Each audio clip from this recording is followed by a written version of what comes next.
Hey guys, it's Shawn here again. I'm here to tell you guys about a podcast that I do with my buddy Aaron. He's the host, and I'm his co-host. I'm his Robin to his Batman, I guess. Except I look way better in tights. Um, but go ahead and listen to our new podcast, Our Corner. We talk about a bunch of different subjects affecting all types of walks of life regarding social media, regarding pop culture, and everything in between.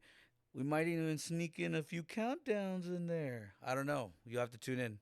Warning: the following podcast contains vulgar and offensive language. Listener discretion is advised.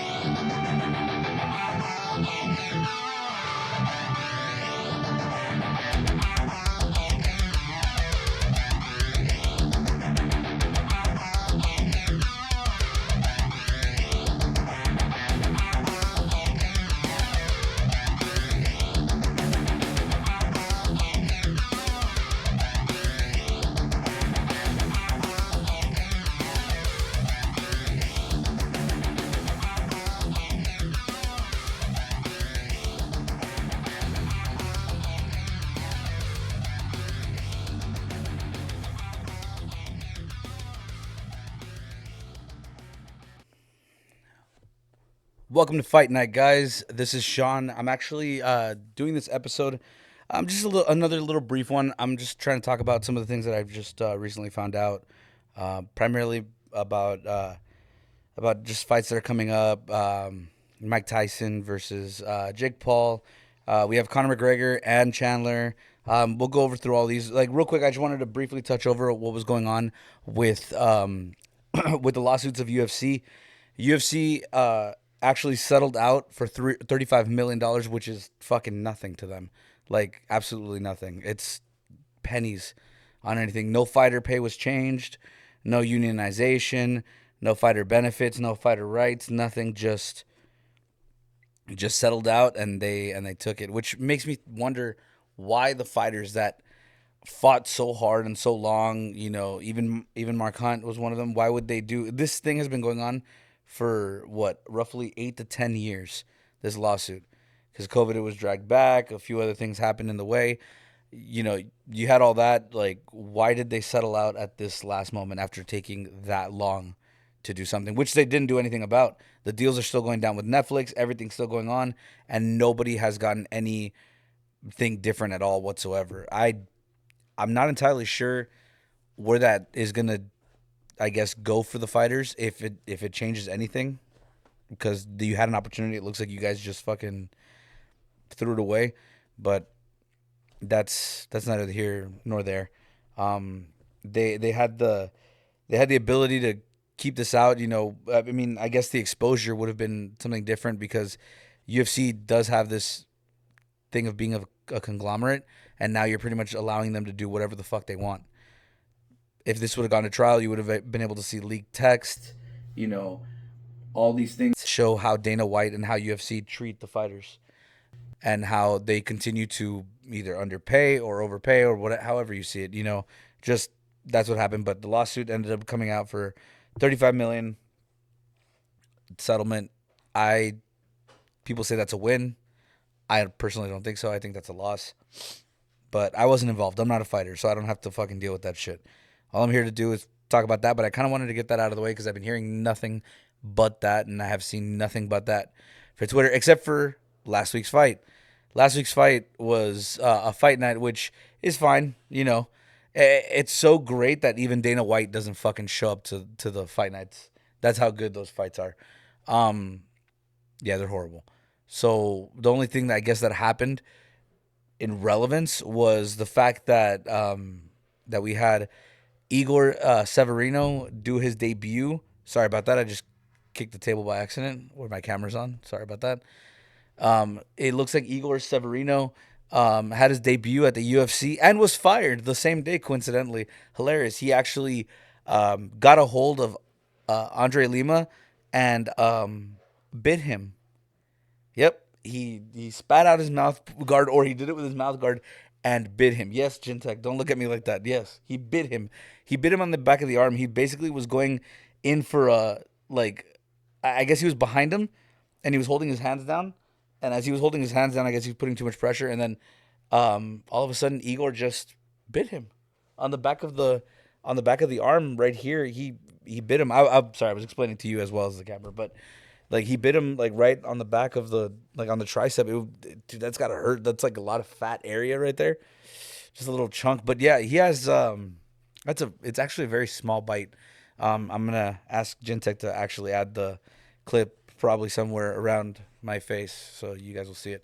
But yeah, he actually bit him. It looks like it broke skin, and there's actually a good amount of not a good amount of blood, but he actually did break skin on that one. So it was a very unusual fight, and then the referee just called DQ. He disqualified him. Didn't take a point. Some people were like, "Why didn't you take a point?" I think that's going way too far on the aspect of the point. I think basically you should pretty much be disqualified. I don't think you should pretty much be disqualified. I don't think you should have the ability to actually, you know, get a point subtracted or move on different aspects.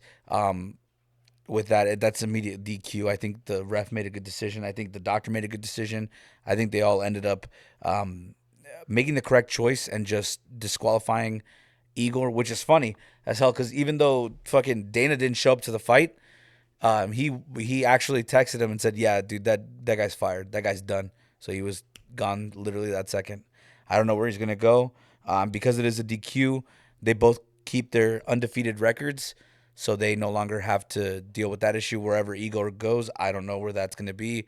I don't know who's gonna even take him now that you have that reputation of basically biting other fighters. Like I can understand, like okay, you get caught in like a rear naked choke, maybe in a weird kind of you know neck crank, maybe I don't know, and maybe you bite down by accident, and there's too much pressure against like one of the arms, maybe. But this one was like blatant, like he went in to bite him.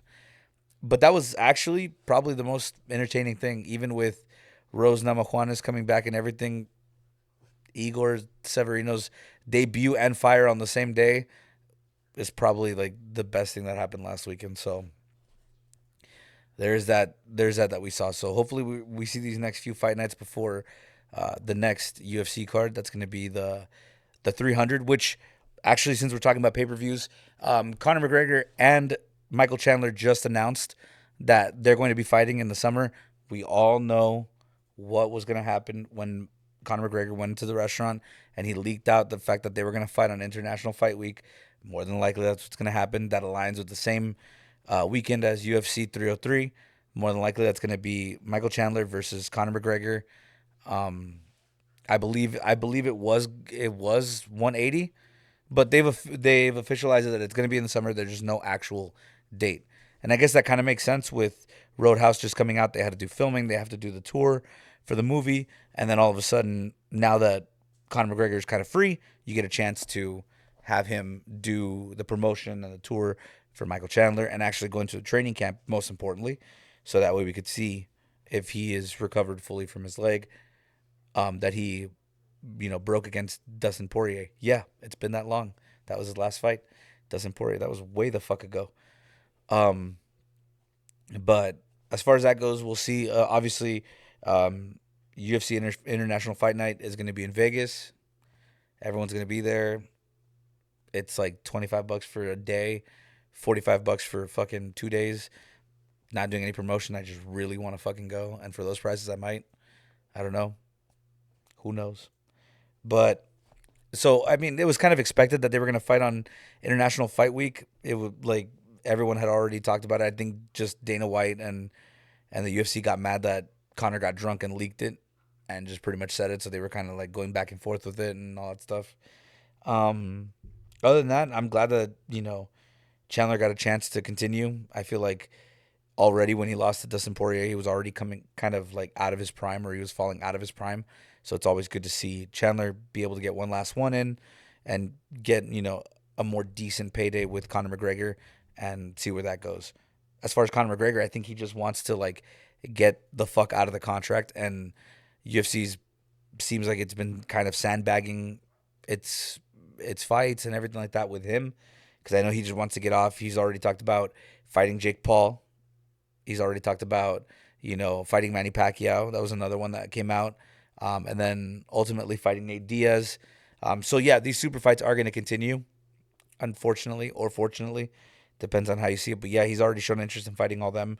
Speaking of these weird fights and everything that's been going on, we keep seeing footage from Mike Tyson's training camp, and then we see the leaked footage of him walking some places with a walking stick and on like and like in a wheelchair.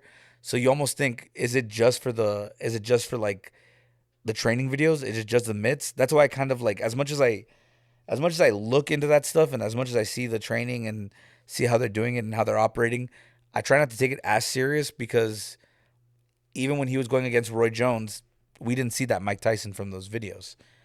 That's just something to think about regarding that. And also, I mentioned it on a few podcasts ago about the rules with Jake Paul, that he had to wear headgear, that one of the Paul brothers was going to be able to substitute themselves in, which I had already said it was complete bullshit if it was real. It was confirmed that it was fake. It's not real at all. There's no, like, the rules haven't been released yet, and there's no way that anybody would fucking believe that, and I can't believe anybody fucking did believe that. But it looks like it's just going to be a straight actual fight. They didn't say anything about an exhibition or anything like that. So hopefully we at least get to see, if we do get to see Mike Tyson go full out, it's on this fight. He seems to want to, but again, who knows if that's all hype, or who knows if that's legitimate, or if there's anything else that we can do. Um, I guess to encourage the fight to be more legitimized. I'm just glad that Jake Paul doesn't have to wear fucking headgear. That's ridiculous, bro. You're not gonna fight a professional like a fucking amateur. That's ridiculous. But I digress. That's not my situation at all. Um, with Jake Paul, I think that it's leading to the same thing I said in the last episode. I think it's leading to Jake Paul and Logan Paul ultimately fighting. I wanna I want Mike Tyson to win, just because he's 57. I don't think he will, just because if it's an actual full out fight, he's gonna struggle with his cardio, just just because he's fucking 57. And Jake is 20 something, 30 something, 20, 30, 20. Someone tell me. Um, he's still relatively young, so he has a full gas tank. He's able to do what he's got to do, and he's able to, you know, he's able to put that cardio to work and be able to do that. So, besides that, we've seen all these fights with him and, all the MMA fighters and everything like that. Like, he's either doing something right, or he's buying the right people, which we can figure out as it comes out, because we'll be able to see it. Because if it's too ridiculous, no one's gonna buy it. But at the same time, Mike Tyson is 57. I want Mike Tyson to win. It'll either be two outcomes: he'll lose right away, or he'll fucking win right away, and then we'll go from there. I like I like I like the idea that Jake Paul kind of was more upset about the fact that the rules were leaked and it was those stupid rules. I feel like he was really legitimately upset, and I think that's a good thing, because he's trying to take it seriously, even though most people don't take him seriously. At least he's trying to take it seriously, so that's pretty good. Um, still looking forward to Jorge Masvidal and Nate Diaz's fight. I still think that's going to be a good one. I think when they fought with the BMF title, it didn't really show anything too much, just because of the fact that it was stopped due to the cut that Nate Diaz suffered. So I'm definitely looking forward to seeing that and where that goes. Regarding boxing, just looking forward to another Game Bread event. I'm probably going to look into them this weekend on the next podcast, see what's up. Even if one event passes, I'll be able to go ahead and catch up and keep going right away. Um, Other than that, out there, a lot of things have been, I mean, not really stagnant, because there's a lot of drama going on. I don't really like to get involved in that too much, unless something like super crazy comes out. Other than that, I don't really know. I don't really like dealing with that. Looking forward to the Alexander Usyk fight with Alexander. I'm sorry, not Alexander. Alexander Usyk versus Tyson Fury. That's gonna be a good. That's gonna be a good fight. Granted that everything else goes well. Um, I heard a few of the excuses that Ngannou is putting up towards why he lost to Anthony Joshua. Man, I don't think it's true. I think you just got outclassed by Anthony Joshua. Anthony Joshua is just he's really good, man. He was a champion for a very long time until Usyk came along, and then Fury is. I just don't think he took you seriously.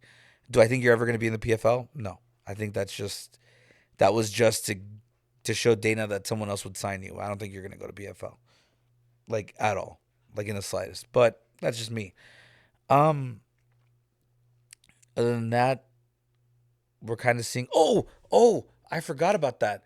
Oh my god, totally forgot about this. There was a tweet actually out, and I'm actually about to look it up real quick. It was a tweet with fucking Jamie Varner. Jamie Varner posted that he was actually surprised of Laura Senko. Laura Senko is a commentator in the UFC now, and she commentated on the fight where it was a DQ due to biting. Um, Jamie Vern pretty much stated that she had no business commentating the fight, that the position should go to a UFC fighter or a female UFC fighter, which again I agree with. But here's the funny part: when she actually responded this, and I'm actually gonna read the Twitter. You and I actually fought on the same card, you dipshit. No, she didn't say dipshit, but still should have fought on the same card in 2011 for Titan FC. We warmed up next to each other in the basement of the Memorial Hall building in KCK. My best friend braided your hair because you couldn't find anyone to do it. I remember thinking how cool it was at the time on the card to be with you. I had followed your career in the WEC and was a little starstruck, to be honest. It's okay that you don't like my commentary, but respectfully, I've been a part of this game and training since 2006. I'm a brown belt in jiu-jitsu. While I can't compare my career to yours, I have in fact fought in and if UFC had a 105 division, I would have fought a lot longer. If that wasn't a fuck you to the face from Jamie for from Laura Senko for Jamie Varner, I don't know what the fuck was. He clearly had no clue what the fuck he was talking about. He completely obliterated himself by making that stupid fucking ridiculous comment that he made to Laura. No business being there. A person who's been in the business for a very, very, very fucking long time, and is great at what she does. And if they had, like she said, if they had that division, she would have stayed a lot longer. But because of the fact that he was able to like so quickly just release that tweet and then try to delete it and try to get rid of it so no one sees it, but all the fighters fucking saw him and started trolling him because everybody knows who Laura is. Again, I'm not against women. I'm not against anything. I just think that there's certain people that shouldn't be commentators. Everyone remembers my rant on fucking what was it, Stephen A. Smith, who did a commentary for fucking UFC. I fucking hated that. Has nothing to do with him. Well, it has something to do with him. It has nothing to do with like his ethnicity or his, or the fact that he's a guy or the fact that he's bald. My tech guy's bald. We all get along here, but it has nothing to do with him. It has the knowledge of the fighting. Hey, buddy. It has the knowledge of the fighting, and Laura actually knows her shit. So I have no clue why he would even think that that's valid to even say. But I digress. Whatever. Hey, dude, you're gone out of here. You don't like it? Fucking put it on mute like the rest of us, and we'll just watch the fighting. You know what I mean? There's no need to go after Laura. I and as much as your career was pretty dope, she became a commentator. I think the best thing you got was CTE, bro. Like, let's be honest here. But that's just my opinion. I think if Jamie Varner actually and by the way, when was the last time you heard Jamie Varner? Like, TBH, where did you go? Where the fuck did you go, man? Where have you been? And maybe that's just me, and maybe I'm just stupid and I don't follow with him, but I haven't heard from him in a hot fucking minute. So I don't know why you're trying to like come out with all that shit now. I don't know. That's just me though. Laura, get him. fuck his ass up. Fuck his ass up on that shit. I think that you're a great commentator. And again, one of my favorite commentators is Joe Rogan. But other than that, Anik. After that, hey, it's all you. It's all you, Laura. It's all you. Shout out. And not because I don't like DC. I love DC. I just it's really hard for me because he's so fucking funny, but he's so accurate. It's just like it's so weird. I don't know. It's a weird combination. But either way, Laura, get it, kill it. But anyway, like I said, guys, this was a short one today. Nothing really too bad. Just kind of wanted to go over a few topics. I'll probably be on next week again, just to kind of go over a few more things. Maybe I'll actually sit down for this fight night and actually do more commentating on it. But until then, see you guys.